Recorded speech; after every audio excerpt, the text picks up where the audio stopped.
different types of grounds I'd like to talk to.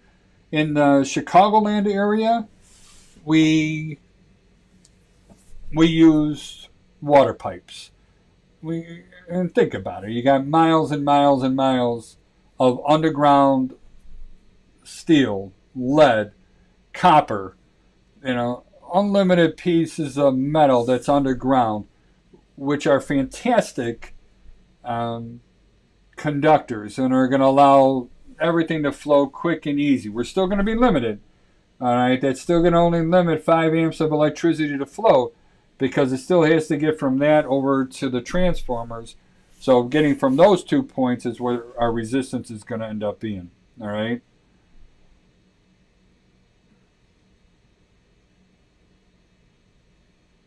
Yeah, there's just not enough electricity to flow to clear the path. All right. Different types of grounds. Let's go back to this one here. And different types of grounds that we're going to run into. So here it mentions the water pipes. We already talked about the ground rod outside. Some areas of our country, they don't have soils where they could dig into. Sometimes they're on bedrock and they can't take that piece of steel in there. Sometimes it's going to be on a slab.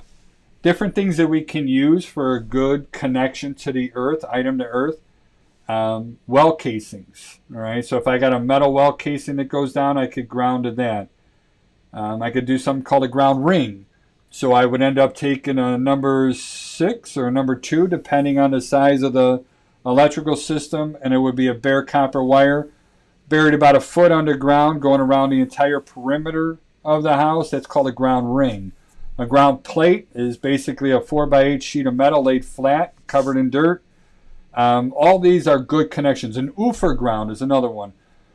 That's where I use the steel rebar that's in the concrete, and I'm going to use that as my connection to the earth. All of those are acceptable, all right? And all of those are going to help me dissipate lightning strikes, and then they're all going to also help me maintain that zero potential.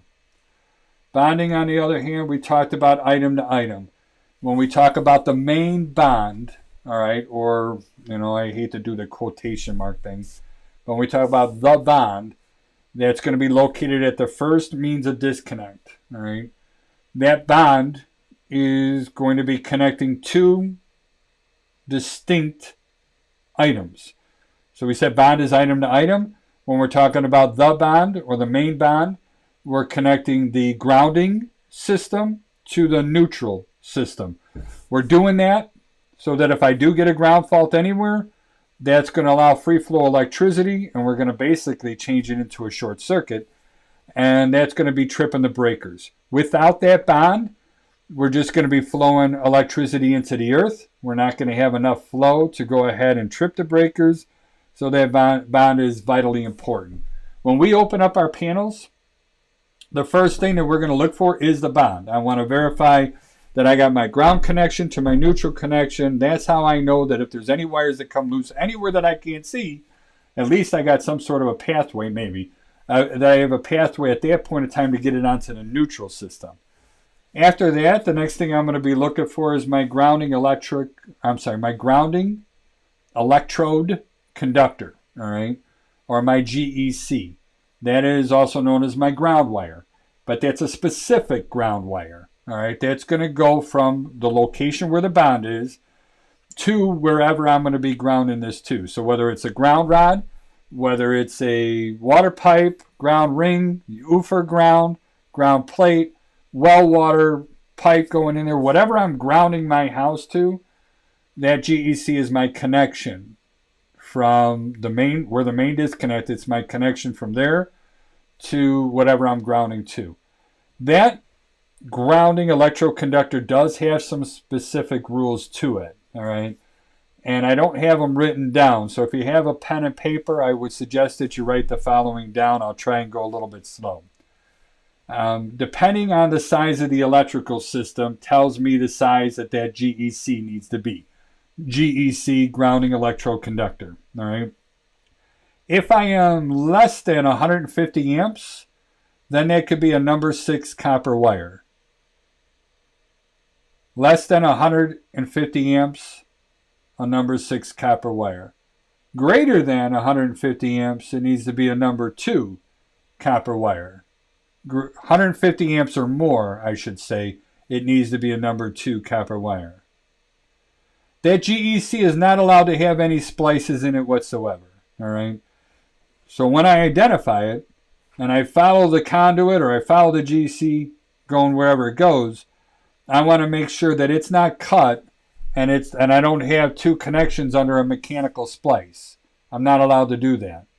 There is one way or one type of splice that I could do. It's called a pressure splice. And they'll put a hydraulic tool on 2 pieces of wires and they'll squeeze the living daylights out of that thing until they meld it into one wire. All right. So there's no screws. There's no mechanical connection. They just squeezed it and basically made it into one wire. You would have to literally cut it with cutters in order to break that connection again. So if we could break a connection with the screw, it's wrong. If we have to cut it, then that splice is okay. And those splices don't have to be in a junction box. So as I follow that out, if I run into a junction box on my ground path, I should be suspicious. And those are going to be the areas that I'm going to open up. And if you get inside that thing and you see your GECs are spliced together, that's a problem because we're not allowed to splice those whatsoever. All right. They have to be, if they're going to be in conduit, they have to be in conduit by themselves. All right. We can't use that raceway to share with other electrical wires. They have to be standalone all by themselves. So if I'm having trouble finding my GEC and I'm inside the panel, one of the things I could look for is in my conduits, there should only be one, maybe 2. You know, if they go one to the water pipes and one to a ground rod outside, I might have 2 of them. But they should be one wire inside that conduit all by itself. All right. If any other wires do share and go in there, that's going to end up being a problem. Nothing else goes in that GEC by itself. If the GEC has insulation on it, all right, then that should have a mechanical connection because we want to use the conduit as well that protects the GEC. We want to use the conduit as part of our grounding system. So we need to have a mechanical connection pretty much at both ends to the conduit. If it's not does not have insulation, so it's a bare conductor for the GEC, and you will run into those are not required to have a mechanical or a metal connection at each end. So we don't have to tie it to the conduit. It makes sense because obviously if it's bare through and through, then most likely it's going to be touching that conduit in multiple places that comes in there. So no splices, number 6 or number 2, 150 amps is my line in the sand. Nothing else shares in the conduit with it. In Chicago, we have something called a Chicago ground, and they did that in a lot of the suburbs around here as well. So they'll come out of the electrical box, usually at the first means of disconnect, and they'll go to the closest water pipe. And when they get to the closest water pipe, then that's where they're going to attach their ground system or grounding electrical conductor to that water pipe. From there, I need to follow that water pipe until I leave the building. If I have any sort of dielectric unions or I'm switching to plastic pipes or something like that, I've lost my grounding connection. So I have to have jumpers over those if need be. When I get to the water meter, I want to make sure I'm jumping over the water meter as well, because there's going to be a time when the water meter might, if the house gets foreclosed and the water meter gets removed, we don't want the person who's going to be connecting it together. They're going to touch one side that's going to be 0. They'll touch the water main that might be something different. And once they touch those 2 different objects, if they're different potentials, then that electricity is going to flow through them before they put it together. So we need to have a jumper cable that's loose, connected. When I say loose, I mean the wires aren't wrapped around it really tight. The connections are tight and secure. We should actually be moving those to make sure that they're tight so that I know I got a good connection between the between both sides of my jumper cable. All right.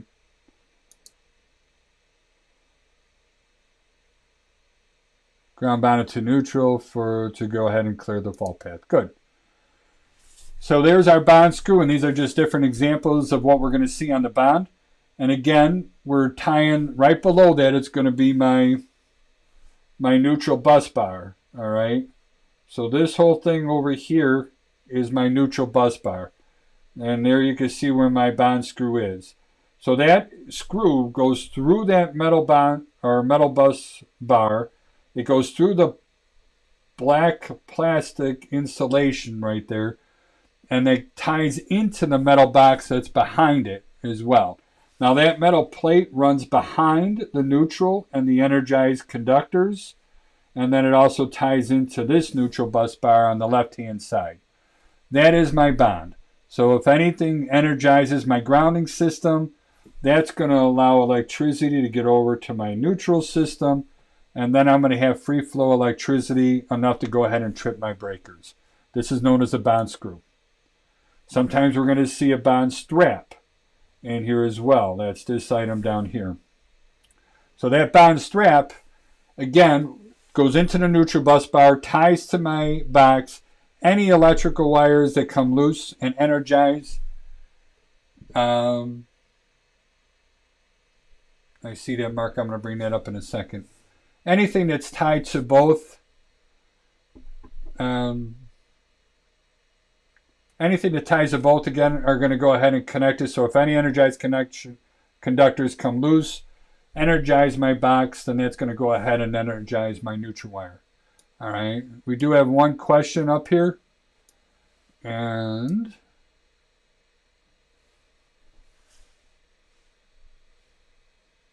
let's see if I could pop this on here.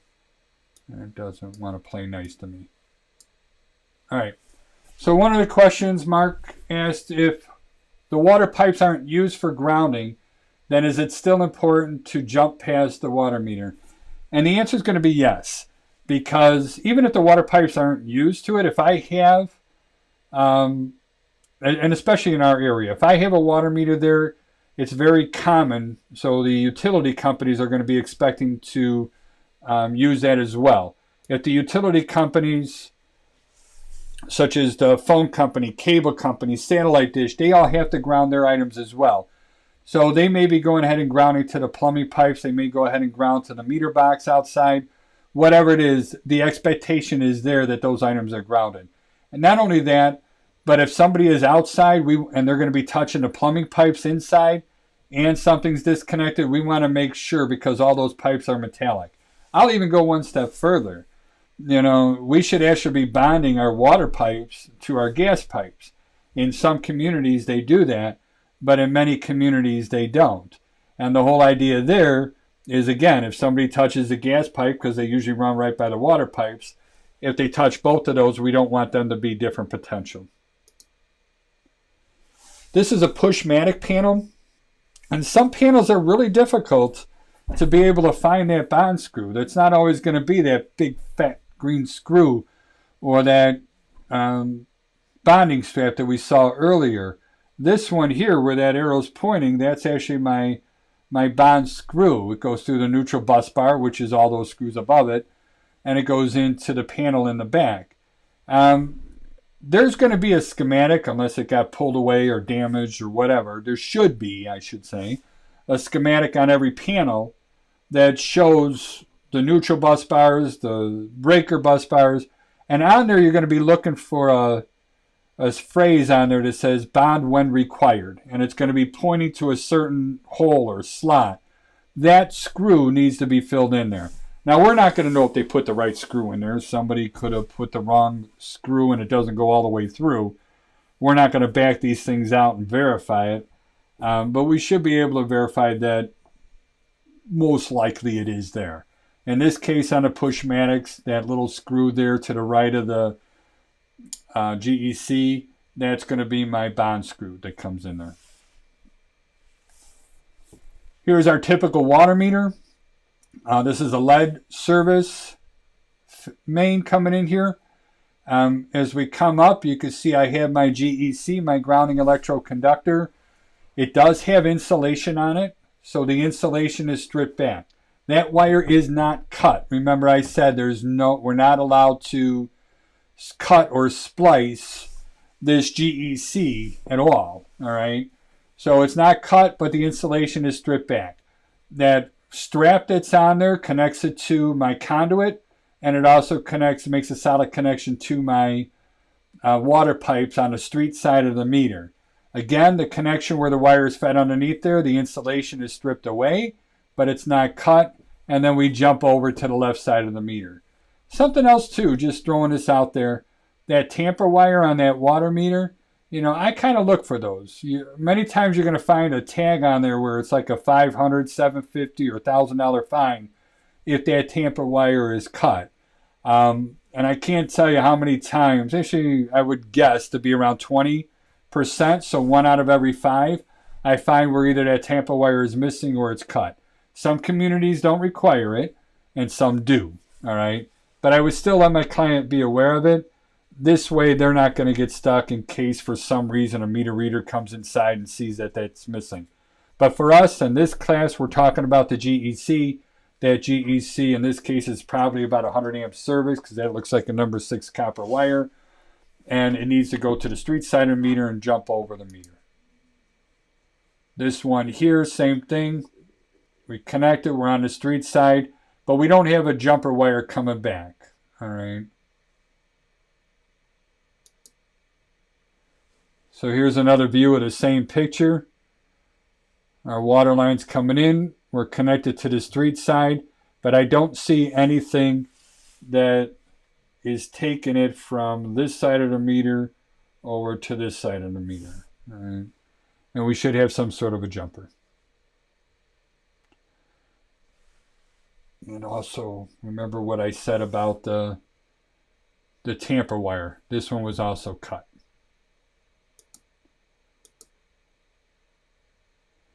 I think this is a great practice as well. I'm seeing it more and more communities, which I'm pretty happy with. So they'll jump over or bond both the hot and cold water side of the water heater. Usually I'm seeing that same wire will continue on and go to that gas pipe that's to the left. So they'll put all 3 of these together and make sure they're all the same potential. And again, if somebody has to switch out this water heater, once you remove that water heater, you break all the bonds of those different items. Not to mention we got dielectric unions on the water heater as well. So these dielectric unions that you see down here, those have little plastic pieces that separate that in there. So I really don't even have a connection to my water heater at this point in time. The electrical potential and all the connected metal parts needs to be the same as the earth, plain and simple. Anything that's different, we're going to take a chance for electricity to flow through a human being. We don't want that to happen, so we need to maintain that we're properly grounded so that we keep that 0 potential. All right. Lightning strike, same thing. I want to give a pathway for that electricity to get into the earth. Subpanels. All right, and this is another important one. We do not want to combine or bond our grounding system to our neutral system in a subpanel. We should have separate grounding conductors and separate neutral conductors when we come through it. The reasoning goes back to the amperage not disappearing. So if I'm inviting amperage to go on the neutral, and we'll get back to slides that show that a little more clearly. In fact, here it is. Let's start building it, and then we'll talk about it. So I got an energized conductor on a breaker, phase A. I go ahead and connect it to my bus bar and my subpanel.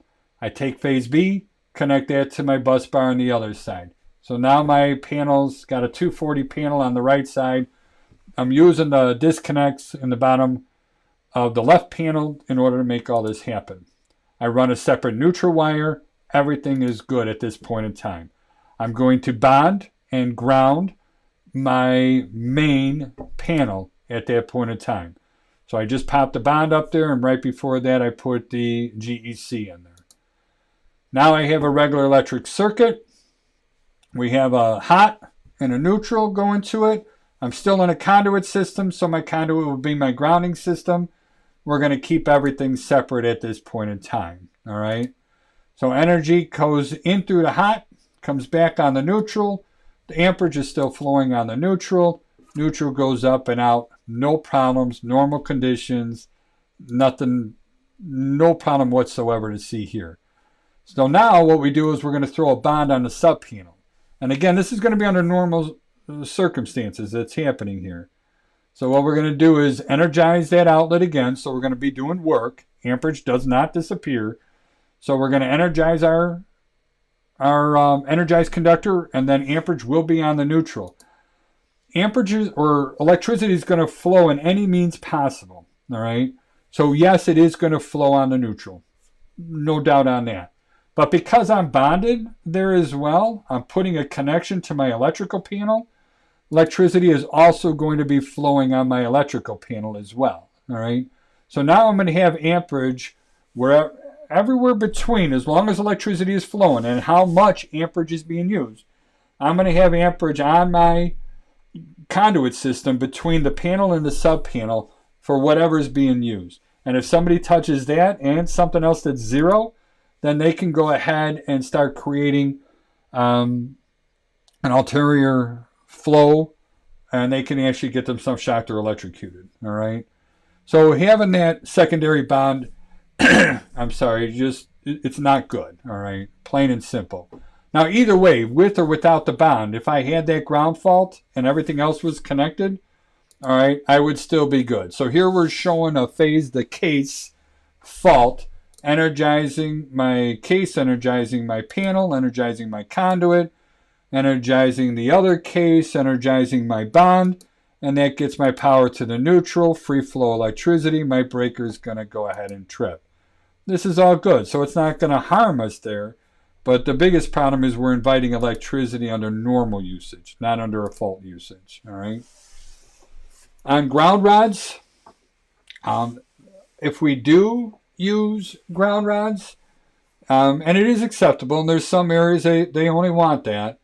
If you have a single ground rod that's being used, then there needs to be an ohm test. All right, it has to allow for a certain amount of resistance that needs to be done, and it's a little bit of a process. Costs a few bucks. It has to be done in the presence of the inspector. At least I think it does. Bottom line is nobody likes to do that. It's simpler and easier just to go ahead and purchase 2 ground rods instead of 1. As long as you have 2 ground rods in the earth, then you do not have to do an ohm test. But the same rules apply, all right?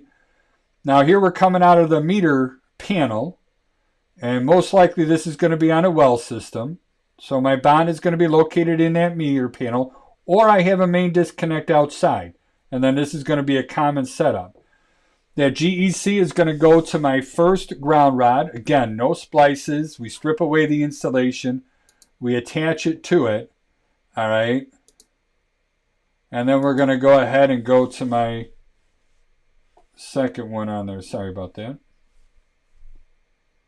And now the wire goes down into the earth, and it's going to connect to another one that's going to be about 6 feet away. All right. I just think it's a great idea. You know, there's nothing bad about having too many connections to the earth. You know, we just don't want to have different connections to our electrical system at different locations. All right. We want to keep all those separate, or all coming from the same point, basically. So this is just another connection for our water pipes. This is that Chicago ground that I talked about. Comes out of the electrical panel, goes to the closest water meter. If we have a plastic water feed coming in here, this is not going to do us any good whatsoever. All right. I would still try and get some sort of connection for these water pipes to still be part of the grounding system. So I would still go ahead and get them connected to it, but we're not going to be connected to the earth. All right. So more or less we're bonding the plumbing system to the ground rods outside, to the ground system, so they all stay the same potential.